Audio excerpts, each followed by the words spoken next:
दोस्तों, आज की कहानी बहुत ही अच्छी कहानी है जो आपको बहुत ही अच्छी सीख देने वाली है। एक बार की बात है, रात का समय था। चारों ओर गुप्त अंधेरा छाया हुआ था। केवल एक ही कमरा में प्रकाश था। वहाँ 4 मोमबत्तियाँ जल रही थीं। चारों मोमबत्तियाँ एकांत देख आपस में बातें करने लगीं। पहली मोमबत्ती बोली, मैं शांति हूँ। जब मैं इस दुनिया को देखती हूँ तो बहुत दुखी होती हूँ। चारों ओर धोखाधड़ी, लूट और हिंसा का बोलबाला है। ऐसे में यहाँ रहना बहुत ही मुश्किल है। मैं अब यहाँ और नहीं रह सकती। इतना कहकर वह मोमबत्ती बुझ गई। दूसरी मोमबत्ती भी अपने मन की बात कहने लगी, मैं विश्वास हूँ। मुझे लगता है कि झूठ, धोखा, फरेब, बेईमानी मेरा वजूद ख़त्म करने जा रहा है। ये जगह अब मेरे लायक नहीं रही। मैं भी जा रही हूँ। इतना कहकर वह दूसरी मोमबत्ती भी बुझ गई। तीसरी मोमबत्ती भी दुखी थी। वह बोली, मैं प्रेम हूँ। मैं हर किसी के लिए हर पल जल सकती हूँ, लेकिन अब किसी के पास मेरे लिए वक्त ही नहीं बचा।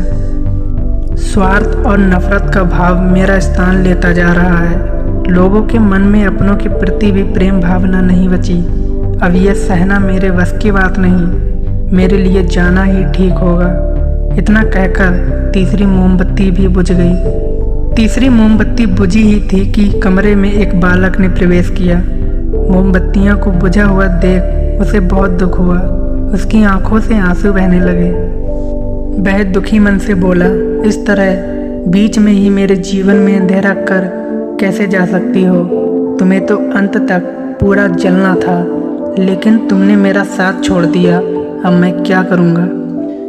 बालक की बात सुन चौथी मोमबत्ती बोली, घबराओ नहीं बालक, मैं उम्मीद हूँ और मैं तुम्हारे साथ हूँ। जब तक मैं जल रही हूँ तुम मेरे प्रकाश से दूसरी मोमबत्तियों को जला सकते हो।